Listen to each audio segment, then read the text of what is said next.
Baik, perkenalkan nama saya Agatha Febrianti Billy, NIM 2003030023, kelas A, semester 3, jurusan Sosiologi. Di sini saya akan mereview buku keempat, metode penelitian sosial yang berjudul Memahami Metodologi Survei. Fakultas Ilmu Sosial dan Ilmu Politik, Universitas Nusa Cendana Kupang 2021. Pendahuluan. Memahami metodologi survei. Sebagai sebuah bidang statistik, terapan dari survei penelitian manusia, metodologi survei mempelajari pengambilan sampel unit individu dari suatu populasi dan teknik terkait pengumpulan data survei, seperti pembuatan kuesioner dan metode untuk meningkatkan jumlah dan akurasi tanggapan dalam survei.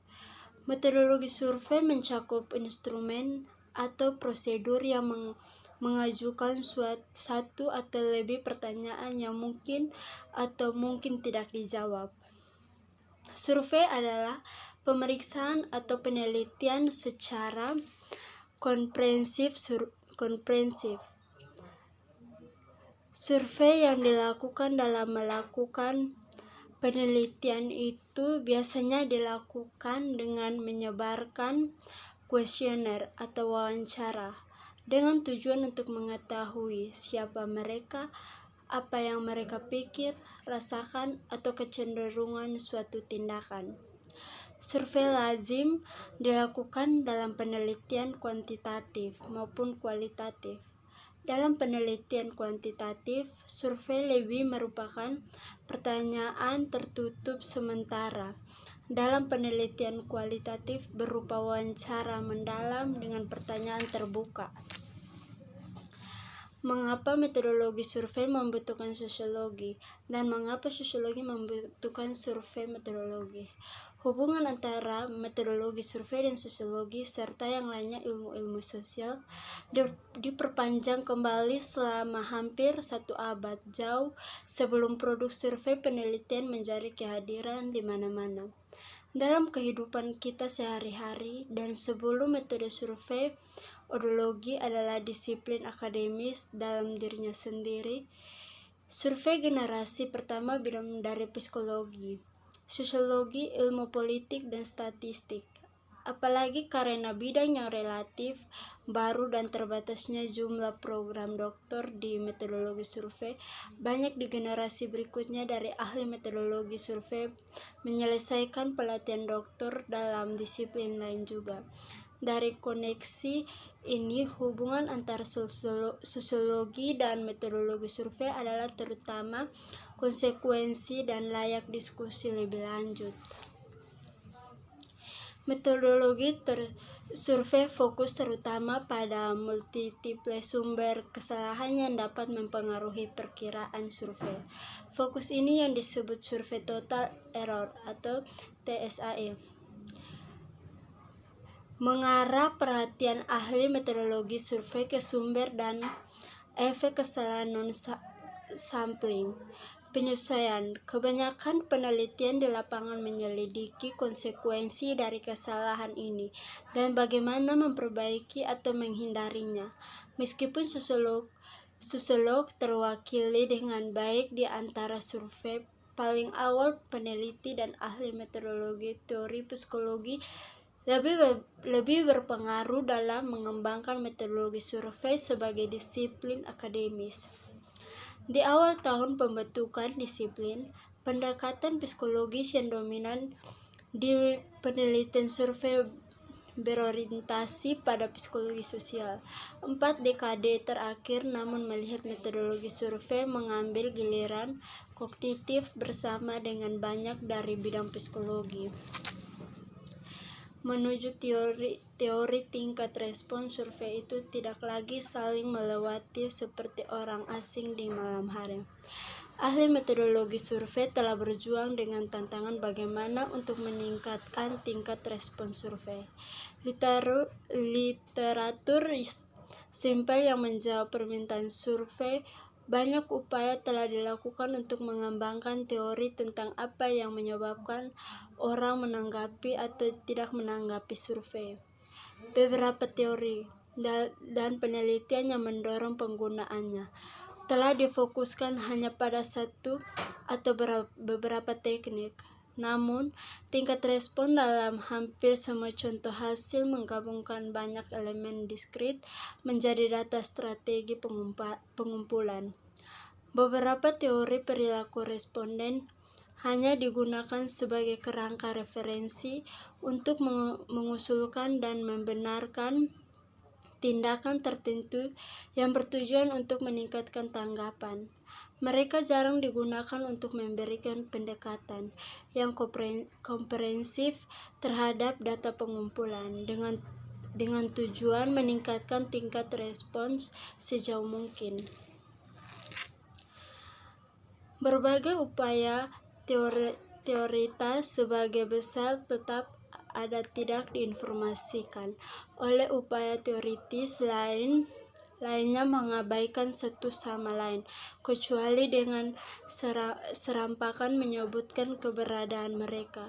Tujuan saya dalam makalah ini adalah untuk memberikan gambaran tentang teori respons survei yang sering disebutkan dengan mengusulkan pengembangan lebih lanjut dari teori yang akan menjelaskan dengan lebih baik seberapa tinggi tingkat respons survei dapat dicapai. Penyesuaian yang dilakukan oleh surveyor terhadap kenyataan baru ini sedikit demi sedikit sebagus-bagusnya. Ketika sponsor survei diminta untuk menjelaskan bagaimana mereka akan menghasilkan tingkat respon yang memuaskan, respon yang paling sering adalah dengan melihat fitur tertentu.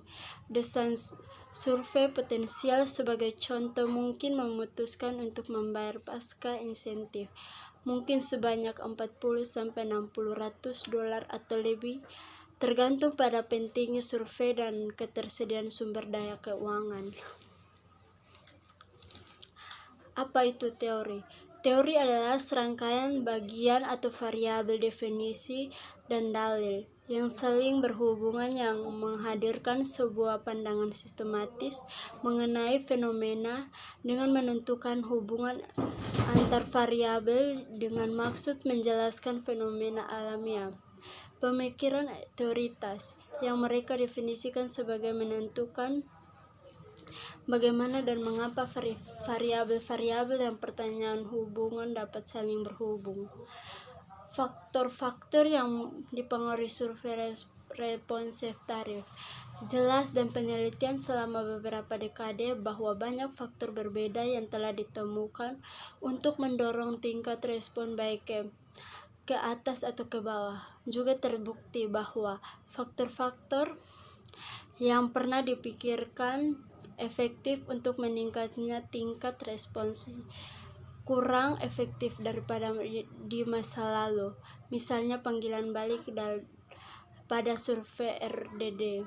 Selain itu, beberapa faktor sekarang tersedia campuran desain mode yang dapat digunakan untuk meningkatkan tingkat respons tidak umumnya tersedia dan praktis untuk digunakan hingga abad ini. Teori respons yang diinginkan secara sosial. Interpretasi psikologis dan pengembangan manajemen kesan telah mendominasi pandangan ahli metodologi survei tentang respons yang diinginkan secara sosial. Responden survei yang mendapatkan skor tinggi pada konstruksi kepribadian keinginan sosial memasuki wawancara survei seperti halnya interaksi sosial lainnya, dan mereka merasa kebutuhan yang kuat untuk dilihat sebagai orang yang baik, orang yang memenuhi norma-norma sosial dan tidak melanggar mereka.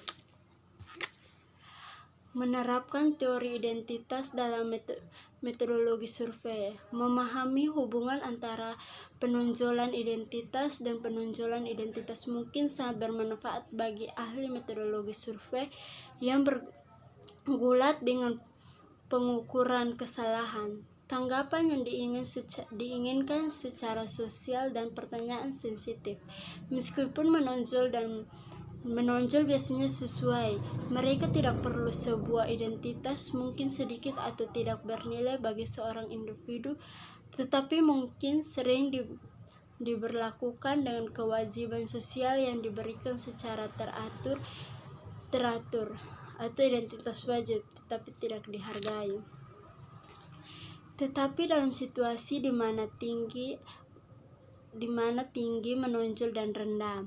Menonjol adalah tidak sesuai pertanyaan survei, dapat dilihat responden sebagai peluang berbiaya rendah keserasian untuk memberlakukan identitas.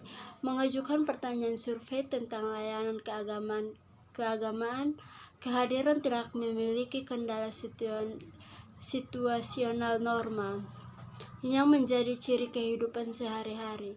Situasi di mana kinerja identitas tidak terjadi jawaban responden atau pertanyaan survei mungkin mencerminkan diri ideal mereka yang terkait dengan identitas agama mereka daripada perilaku mereka yang sebenarnya, sebagaimana dibatasi oleh kekurangan waktu, uang, dan sumber daya lainnya.